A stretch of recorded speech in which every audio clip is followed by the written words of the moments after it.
welcome to the grand finale of the My Bike Motorcycle Insurance Australian Superbike Championship presented by Motul. We are in sunny South Australia, 100 kilometres southeast of Adelaide at the internationally renowned motorsport circuit, the Bend, for our grand finale of the championship, where we will crown 5 champions across this weekend on the 4.95 kilometre international circuit. I'm Kate Peck, and with me is former World Endurance Champ and ASBK Champ, Steve Martin. Steve, it's nice to watch some motor racing at a reasonable hour, but what a way to end our championship. Oh, absolutely. Like everyone at home, I guess we're tired of staying up into the wee hours of the night, so to have some sport in the day, motorcycle sport in the day, is a really good thing. I'm really happy. Yeah, well, it's been about 6 months since we were in Darwin, so let's catch back up on what happened.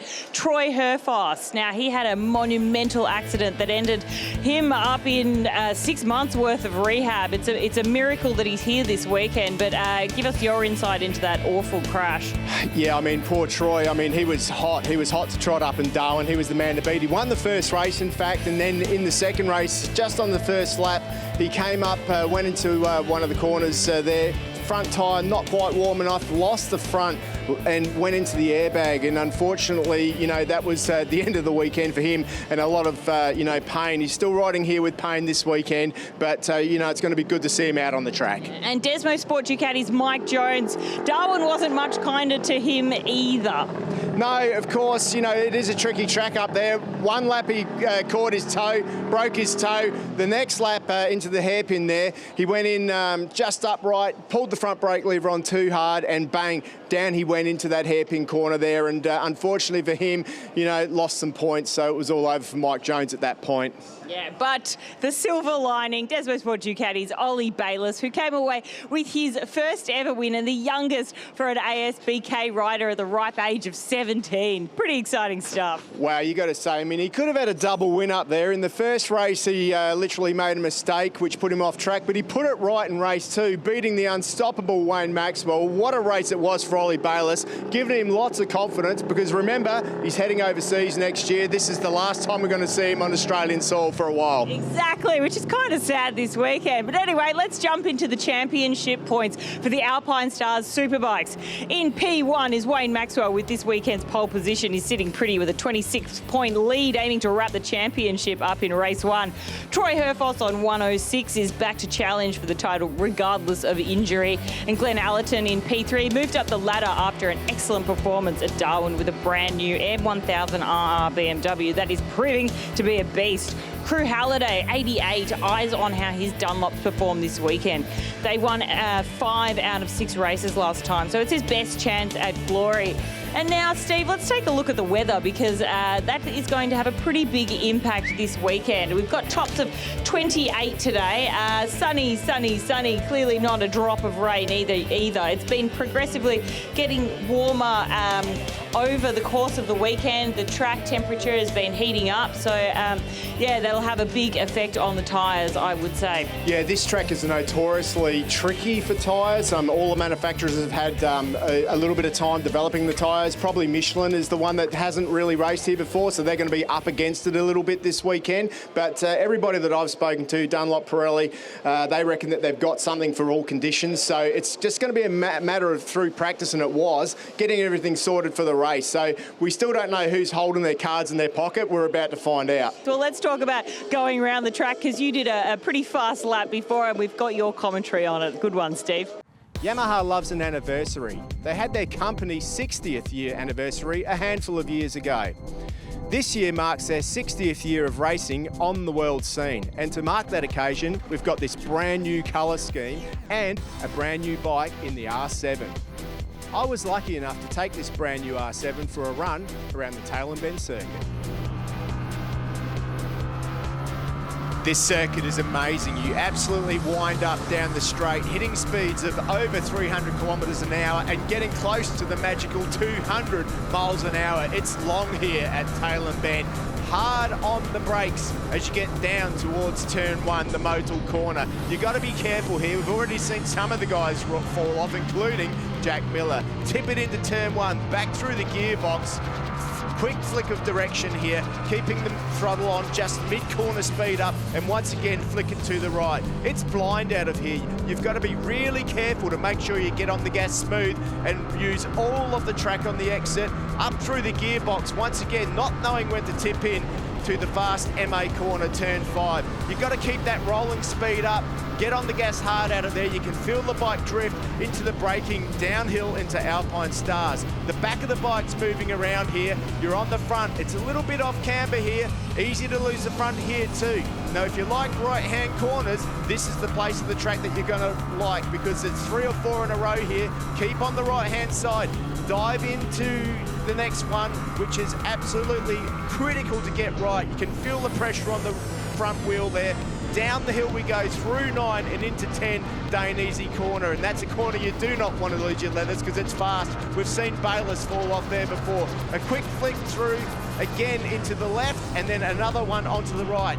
As you start to wind up onto the short back straight here, it's the only place where you get a little bit of a rest. You can have a bit of a shakedown, down the hill again, but once again, you can see how blind this corner is. Now things get serious and they start to get tight. Hard on the brakes, up the hill we go. You can use that camber to your advantage there.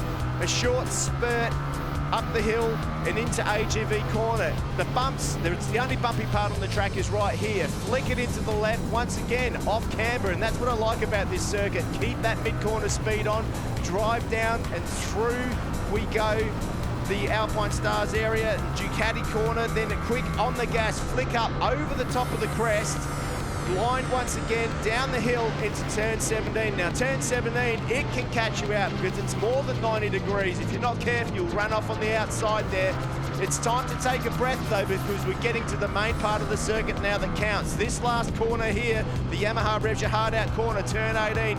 You need to get good speed out here to get that top speed down the straight. Tucked in, over the line you go. There's that finish line and bang. The lap is done at the bend, and what a track it is. Absolutely amazing. Well, the Superbikes are coming round. They have got 1 corner to go on their warm-up lap, and then it will be all action in the Alpine Stars Superbike class. Steve Martin, let's have a look at the grid. It is Wayne Maxwell that will grid up on pole position. Next to him, Jack Miller on board bike number 43. How good is it to say that? And Daniel Falzon, the local man, on board bike number 25. What an exciting front row. Arthur Cece's Ollie Bayliss and Crew Halliday round out row 2. 3-time champion Glenn Allenson starts row 3, along with Troy Herfoss and Lachlan Eppes on board bike number 83. Yeah, that was a really good ride by Lachlan Eppes. Josh Hook, the international, Aidan Wagner and Anthony West on row 4. Jed Metzer starts out row 5, along with Mark Kyoto, and good to see Ben Burke back on board his Kawasaki ZX-10. Luke Johnston, Nathan Spiteri on the BMW, and Jack Davis as well on row 6.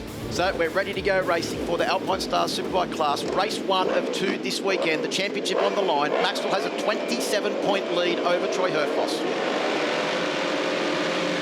Superbikes are go. Good start from Wayne Maxwell on board the Boost Mobile Racing with K-Tech machine. Jack Miller hasn't been able to get the standard machine off the line as well as he would have liked. But look at Arthur Cece's charging through Steve Martin. And will he lead them down into turn 1 just as we predicted? No, not quite. He's up into 2nd. Ollie Bayliss into 3rd. Miller looked like he was 4th. And Herfoss looked like he also got a cracking start on board bike number 17. That was an absolute shocker of a start from Miller. He certainly couldn't get that clutch worked out. But Cece's, as we predicted, he was going to be up there somewhere, starting from the 2nd row of the grid, and he's right where he needs to be. Keep an eye on Arthur Cece's because he's been fast in race trim all weekend. Ollie Bayliss up the inside, down into Alpine Stars corner. That's a big move on the brakes because Arthur's been very fast into there all weekend. Oh, looks like the Daniel Falzon is it that's gone down? No, it's one of the Yamahas. It is Falzon. Falzon's crashed out at Alpine Stars corner. Oh, unfortunately for Falzon, he didn't get the start he wanted. Just pushed probably perhaps a little bit too cold front tyre there, and he's gone down. Bit off camber there, but meanwhile back at the front, it's Wayne Maxwell right where he wants to be.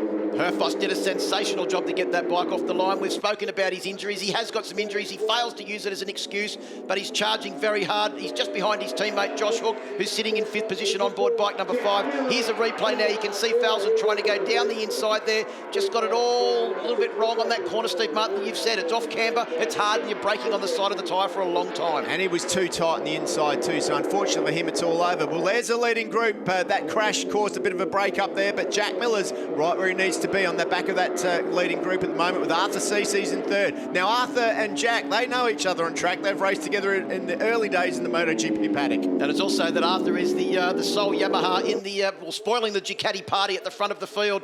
There's Herfoss. Herfoss is making his way through. He's up into fourth place now. Who said that Troy Herfoss wasn't going to be a feature in this race on board bike number 17? Gritting his teeth like only Troy Herfoss can as Wayne Maxwell comes across the line. A 1:56.1 from a standing start for Wayne Maxwell, 56.7 for Ollie Bayliss, and the lead for Maxwell, 0.6 of a second. And up the inside goes Jack Miller, moves himself into that podium position now with Arthur Cece's right behind him. I don't think Arthur Cece's is going to let that go. There's Glenn Allerton just in front now of the number 17 machine. Yeah, a few Australian championships in that group, 5 between Troy Herfoss and Glenn Allerton as the multi-time champions battle it out for a fifth position, just behind Arthur Cece's. But Jackie said that the temperatures come up a little bit, and that was going to be good for his Michelin tyres this weekend, Steve. Yeah, absolutely. Let's just have a look there. Up the inside goes Jack Miller on the AMX replay. And nice and smooth. That's the way you like to do it. Josh Hook is out. Josh Hook, has it got some sort of electrical gremlin? Well, remember he crashed that bike this morning. Could be an overhang from that crash. But I'll tell you who's also on a charge. Glenn Allerton on board bike number 14. He's closing in on Ollie Bayliss. No, Ollie Bayliss has got a problem. He's pulling up there, it looks like, on the straight. So whatever it was on the start-finish straight, it's reared its ugly head once again as he pulls over as they come to the end of the start-finish straight.